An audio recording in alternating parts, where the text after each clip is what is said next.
Hello friends, my soul purpose my soul mission में आपका बहुत बहुत स्वागत है। और दोस्तों, आज की सुबह में वेरी गुड मॉर्निंग। मैं बिल्कुल ठीक हूँ। और ये जो पिक देख रहे हो ना आप, ये पिक मेरी एक सब्सक्राइबर ने मुझे तब भेजी थी व्हाट्सएप पे जब मैंने किसी को बताया भी नहीं था कि मैं ठीक नहीं हूँ। आई वॉज शॉक टू सी कि उनको मेरी एनर्जी कैसे पिक हो गई।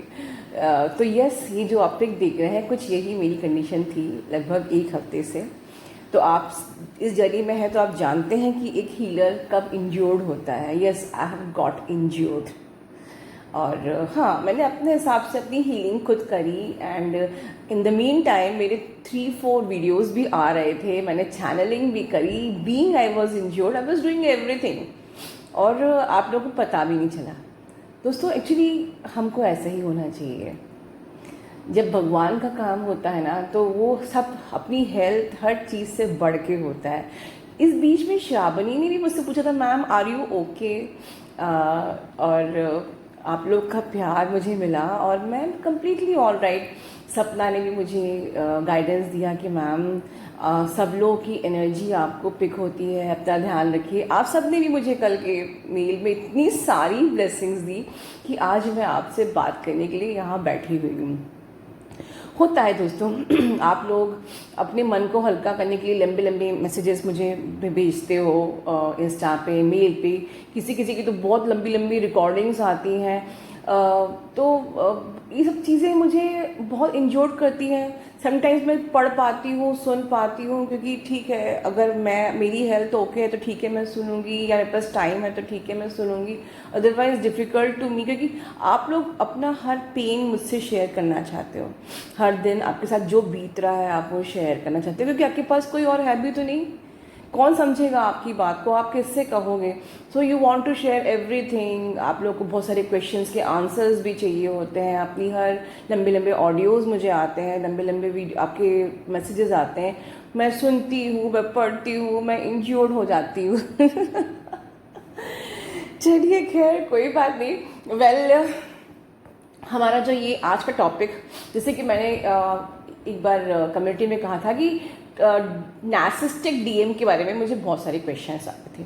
दोस्तों, नार्सिसिस्टिक डीएम क्या होता है तो मुझे भी नहीं पता, क्योंकि डीएम तो डिवाइन मैस्कुलिन होता है। डीएम तो डिवाइन होता है, तो नार्सिसिस्टिक कैसे हो सकता है? पहला तो सब बात ये है।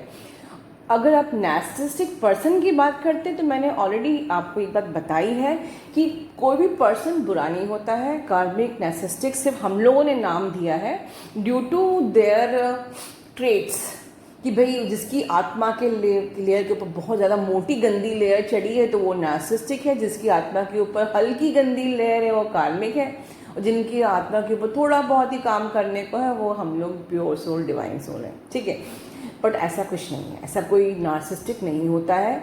बहुत सारे चैनल्स पे नार्सिसिस्टिक बातें की जाती हैं। They are all wounded person है।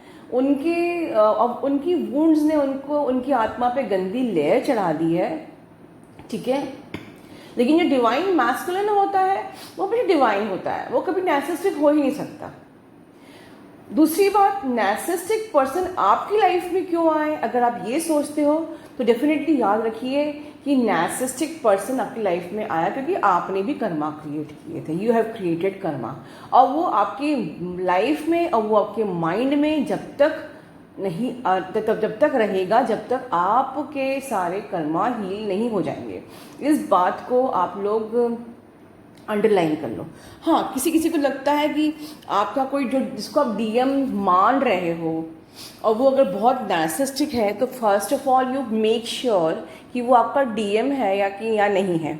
और आपको ये भी लग रहा है नहीं मैडम वो तो मेरा डीएम है क्योंकि मैं भुला ही नहीं पा रही हूँ उसको, राइट। तो let me Warne you one thing, आप उसको कोई भी नार्सिसिस्ट को तब तक भुला नहीं पाओगे जब तक आपका कर्मा क्लियरेंस उसके साथ नहीं होगा, क्योंकि वो तो आपकी लाइफ में आया ही है आपकी कर्मा क्लेंजिंग के लिए।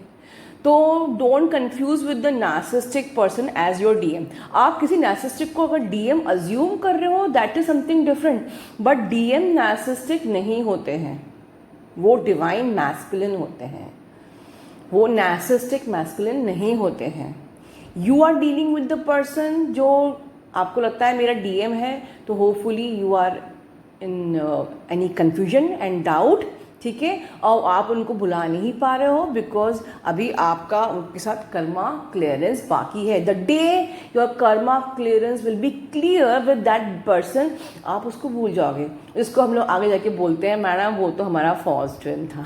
खैर चलिए, तो होपफुली आपका ये डाउट मैंने बहुत शॉर्ट में क्लियर कर दिया. अभी एक सवाल मुझे आया था कि आप मैडम हम लोग अकेले क्यों हो जाते हैं, ट्विन्स अकेले क्यों रह जाते हैं. ये सब चीज़ें सारे आंसर्स मैं दे चुकी हूँ, पर चलिए मैं एक अलग तरीके से आपको आंसर देती हूँ. आप लोग अगर जो भी पेरेंट्स हैं जिनके बच्चे हैं, मैं उनसे सवाल पूछूंगी कि आपके बच्चे बाहर खेलने जाते हैं और जब वो गंदे गंदे बच्चों के साथ खेलते हैं, बिगड़े बच्चों के साथ, तो हम लोग क्या कहते हैं कि बेटा चलो घर के अंदर आ जाओ, बिगड़े बच्चों के साथ नहीं खेलना, इससे बेटर है कि तुम घर पे रहो, तुम बाहर जाओ बिगड़ के आ जाओ, ठीक है, उससे अच्छा है कि घर पे अकेले ही रहो, ठीक है. God says you are safe with me. और देखिए हम बिगड़े बच्चे मतलब ये नहीं कह कि पूरी दुनिया बुरी है और सिर्फ आप ही लोग अच्छे हैं. दुनिया सबकी अवेकनिंग नहीं हुई है, सब अभी डिस्टॉर्टेड हैं, सब अभी 3D प्रोग्रामिंग से ऑपरेट कर रहे हैं. जो 3D इल्यूजन को रियलिटी समझते हैं उनके लिए 3D ही रियलिटी है, तो उनको अभी नहीं पता है. तो अगर आप वो अभी गॉसिप्स, पार्टी, रेप, किसी की बुराई भलाई उसी को ही सही समझते हैं, ठीक है, या पैसा कमाना या किसी को हर्ट कर देना या डेटिंग करना, फ्लर्टिंग करना, टाइम पास करना किसी लड़की के साथ या लड़के के साथ, उनके लिए ये सब चीज़ें कैजुअल है, यूजुअल है, and that's the way to live happily in the life. उनको यही लगता है. तो ये सब जो है ये सब बिगड़े बच्चे हैं, या जो क्या किसी को अब्यूज़ करना, किसी को नीचा दिखाना, किसी को हर्ट करना, किसी को इंसल्ट करना, किसी की बुराई करना, तो ये सब वो बिगड़े बच्चे हैं जिनसे भगवान आपको कहता है कि बेटा you are safe with me, so you have to isolate. इसलिए भगवान हमको है ना अलग कर देता है और हमको फिर उस कुकून में डाल देता है जहाँ हमको ट्रेनिंग मिलती है कि understand the difference between the 3D illusion and the 5D reality. And when you will come out as a evolved butterfly, you can see, आपको इन लोगों पर दया आएगी, राइट. सो इसलिए आप अकेले पड़ जाते हो. बट मैं एक बात बोलूँगी कि अगर आपको थोड़ा सा ज्ञान मिल गया तो इसका मतलब ये नहीं है कि इन लोगों को आप सिखाना शुरू कर दें, आप उनको टीच करना शुरू कर दें, क्योंकि आप कभी किसी को सिखा नहीं सकते. हर कोई भी आपकी बात कार्मिक आपकी बात नहीं समझेगा, वो आपको पागल समझेगा. उनको जो जैसे हैं उनको रहने दीजिए, भगवान उनको है सिखाने के लिए, ठीक है. भगवान आपको क्या, भगवान इस जर्नी में आपको क्या सिखा रहा है पता है आपको. गॉड ने आपको आइसोलेशन में क्यों कर दिया है, वो आपको ये बताना चाहता है कि आप एक अकेले सोल की तरह इस दुनिया में आए थे. हम लोग जिसको मोह माया अटैचमेंट्स, वो मेरा पेरेंट है, वो मेरा हस्बैंड है, वो मेरा बेटा है. गॉड क्या सिखाना चाहता है, आप अकेले इस दुनिया में आए थे, at the end of the day आप अकेले ही रह जाओगे और आप अकेले ही ऊपर जाओगे. फिर उस खालीपन को भरने के लिए क्यों आप अपनी पूरी लाइफ किसी और पे डिपेंडेंट हो. जैसे मैं नहीं कहती हूँ कि हम लोग जब खाना खाते हैं ना तो एक हमारे अंदर वो होता है कि नहीं हम किसी से मांग के नहीं खाएंगे, हम अपना पेट खुद कमा के भरेंगे. तो फिर वो उस खाली जगह को भरने के लिए इमोशनल फूड की बैगिंग क्यों करते हो आप लोग किसी और के आगे. डीएम ही सही, डीएम यही सिखा रहा है, डोंट बेग. चाहे फूड हो चाहे इमोशनल फूड हो, दोनों के लिए अपने बल पे खाओ, ठीक है. अपना किसी के आगे हाथ मत फैलाओ, इमोशनल फूड के लिए भी हाथ मत फैलाओ. अपनी आप उसकी हाफ सोल की चिंता करते हो, जो आपकी हाफ सोल है पहले उसकी तो कदर करो, जो आपके पास है अपनी हाफ सोल को इवॉल्व करो. आपकी हाफ सोल इवॉल्व होगी, उसकी काउंटर सोल ऑटोमेटिकली इवॉल्व हो जाएगी. बट वन मोर थिंग, हम लोग यहाँ सेल्फ रिस्पेक्ट सीखने आए हैं, सेल्फ लव सीखने आए हैं. Don't be self centred. ये मैं क्यों बोल रही हूँ, जैसे ऊपर बात हुई कि मैं इंज्योर्ड हुई, ठीक है दोस्तों, ये मैं सिखा रही हूँ, एक ब्लॉकेज है, मैं आप लोगों को किसी को भी कोई कमेंट जज नहीं कर रही हूँ। आप लोग अपने टॉक्सिन्स मुझे लंबे लंबे मैसेज में भेजते रहते हो, लंबे लंबे अपने अपने ऑडियो भेजते रहे हो, मेरी ज़िंदगी में आज ये हो गया, मेरी ज़िंदगी में आज वो हो गया। आपने कभी सोचा कि मैडम पे इसका क्या असर होता होगा? मैडम की भी तो लाइफ है, उन आपकी लाइफ कैसी चल रही है? आपकी लाइफ में कोई प्रॉब्लम तो नहीं है? नो वन आस्क, मुझसे कोई नहीं पूछता। मैं भी आपके साथ इसी लाइफ में जी रही हूँ, मेरे साथ भी डे टू डे प्रॉब्लम्स होती हैं, राइट? लेकिन हम लोग क्या सोचते हैं कि देयर इज़ वन पॉइंट, मैं अपने लंबे लंबे ऑडियो बना के वहाँ भेज दूँ, हर दिन के लंबे लंबे मैसेजेस भेज दूँ, मैडम बस एक क्वेश्चन का आंसर दे दीजिए, मैडम बस एक क्वेश्चन। सी, आपका एक क्वेश्चन है, ऐसे मुझे हर एक 100 क्वेश्चन आते हैं, और फिर मैं आपको see what about my personal life, what about my energy, जो मेरी एनर्जी ड्रेन हो रही है, आई एम इंज्यूर्ड हो रही हूँ, कोई नहीं सोचता। तो दोस्तों मैं आपको ये एक ब्लॉकेज बता रही हूँ आपका, इसको हील करिए। हम यहाँ पर सेल्फ लव सीख रहे हैं, हम यहाँ पर सेल्फ रिस्पेक्ट सीख रहे हैं, हम सेल्फ सेंटर्ड होना नहीं सीख रहे हैं। You should respect the energy of your mentors also, जो भी आप जिसके से भी आप क्वेश्चन करते हैं उनकी एनर्जी की रिस्पेक्ट करिए, ठीक है? ओके, अच्छा, आज का वीडियो ख़त्म करने के पहले मैं आपको एक बहुत ही अच्छी बात बताना चाहती हूँ एज अ हीलिंग। देखिए मैंने एक बार काउंसलिंग में एक एग्जांपल दिया था, मुझे लगा कि let me share with you also.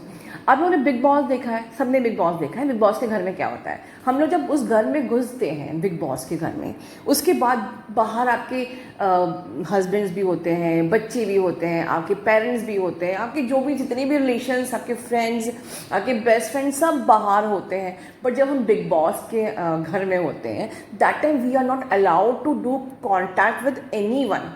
इसका मतलब क्या है कि क्या आप बिग बॉस में हो तो आपको अपने पेरेंट्स से प्यार नहीं होगा, या आपने उन फ्रेंड्स से प्यार नहीं होगा, या अपने बच्चों से प्यार नहीं होगा? आपको प्यार है। आप उस बिग बॉस के घर में जब हम रहते हैं तो हम उस घर में उनकी फ़ोटो देख के या उनको याद करके या उनसे मन में ऐसी बातें करके उनको लव सेंड करते हैं, but we are not in contact with our relatives. तो एट द हम लोग बहुत सारे स्ट्रगल्स, बहुत सारे हर्डल्स हमको उस पर मिलते हैं, टेस्ट गेम्स होते हैं, टेस्ट होते हैं, एंड एट द एंड जो भी जीतता है वो एक इवॉल्व बटरफ्लाई बन के, इवॉल्व पर्सनैलिटी बन के बाहर निकलता है। तो it is exactly like this कि आप इस स्पिरिचुअल जर्नी में एंटर कर चुके हो। Now you are in that cocoon, that Bigg Boss का हाउस, जहाँ कि अब आपको अपने डीएम के बारे में सोचना नहीं है, ठीक है? वो, और वन मोर थिंग कि आप लोगों को क्यों पैम्पर होना है कि डीएम, अगर आप अभी भी उनका मैसेज का इंतज़ार करते हो, उनके फ़ोन का इंतज़ार करते हो, you want to be get pampered by them. मुझे ऐसा, आप लोग काउंसलिंग बताते हो मैडम मैसेज आ तो रहा है बट बहुत ऐसे ही लाइट ही होता है, बहुत हल्का होता है, कुछ ज़्यादा रोमांस नहीं है। ये बताइए कि आप इतना इनर वर्क कर रहे हो, अभी भी आप को डिपेंडेंट हो, अभी भी आपको पैम्पर होना है, ठीक है? ठीक है, अपनी खुशी के लिए अभी भी आप किसी पे डिपेंडेंट हो, आपको उसकी ज़रूरत है। गलत बात है। हमको कोडिपेंडेंसी का मतलब तो यही है ना कि हमको किसी और की पैम्परिंग नहीं चाहिए, हम सफिशेंट है, ठीक है? अब जैसे हस्बैंड, बहुत से मैरिड ट्विन्स होते हैं कि भाई आपका जो ट्विन है उसकी अपनी फैमिली है जो उसको टेक केयर करनी है, आपको अपनी फैमिली जो टेक केयर करनी है, तो आप लोग उस खालीपन को अपने ही प्यार से क्यों नहीं भर सकते हो? ठीक है, तो हम लोग इस बिग बॉस के हाउस में जब एंटर करते हैं तो यही सीखते हैं कि हमें खुद को इवॉल्व करना है। डीएम हमारे माइंड में है, हमारे हार्ट में है, हमको उसको लव सेंड करना है और अपनी जर्नी पर ही फोकस होना है। हमको सारे ब्लॉकेजेस हील करके, उसमें बिग बॉस में तो फिर भी 1 या 2 ही जन जीतता है, बट यहाँ हम सब जीतने वाले हैं। जो भी इस यूनिवर्स के, हमारे बिग बॉस जो हमारे यूनिवर्स हैं उनके इस घर में घुसा है, वो सब ही इवॉल्व होकर निकलेंगे, किसी के को भी यू टर्न नहीं है। बस शर्त यही है कि आपको जो बाहर आपके डीएम हैं, आपको उनको उन पे एनर्जी फोकस नहीं करनी है। तो सबसे टफ तो इस जर्नी में यही है कि मैडम इस जर्नी पे डिवाइन पे फोकस नहीं हो पाते, डीएम ही हर जगह दिखता रहता है। तो यही तो आपकी जर्नी है, ठीक है। तो अब समझ लीजिए कि आप लोग ने बिग बॉस के घर में एंट्री कर ली है और अब आपको इवॉल्व होके ही निकलना है, तब तक डीएम को दूर से लव सेंड करना है। और एक बात और, आप लोग को मैं एक और चीज़ बता रही हूँ, कितने भी तमाशे कर लो आप डीएम को, चाहे कि आप मैसेज कर लो, कॉल कर लो, समझा लो, ट्विन के वो भेज लो, जितने तमाशे करना है कर लो, होगा वही जो हमारा यूनिवर्स चाहता है, ठीक है। तभी कहते हैं पहले अपना इनर वर्क करो, आपको पहले इंटरनल पीस चाहिए। अल्टीमेटली हम लोग किस लिए भाग रहे हैं, सब लोग किस लिए भाग रहे हैं, बस उस डीएम के लिए नहीं, खुशी के लिए, वो इंटरनल पीस के लिए। पैम्पर भी क्यों होना है, उस खुशी के लिए। तो आपको वो खुशी जो चाहिए, इसके लिए आप दूसरे से इमोशनल फीडबैक कर रहे हो, जिससे ठीक है कोडिपेंडेंट हो, वो खुशी पहले आपको इस बिग बॉस के अंदर खुद अपने अंदर भरना सीखना है। पहले आपको वो इंटरनल पीस मिलेगा और पीस के बाद डीएम मिलेगा ही, ठीक है। तो दोस्तों आज का वीडियो इतना ही, अपना ध्यान रखिए, God bless you all, love you all.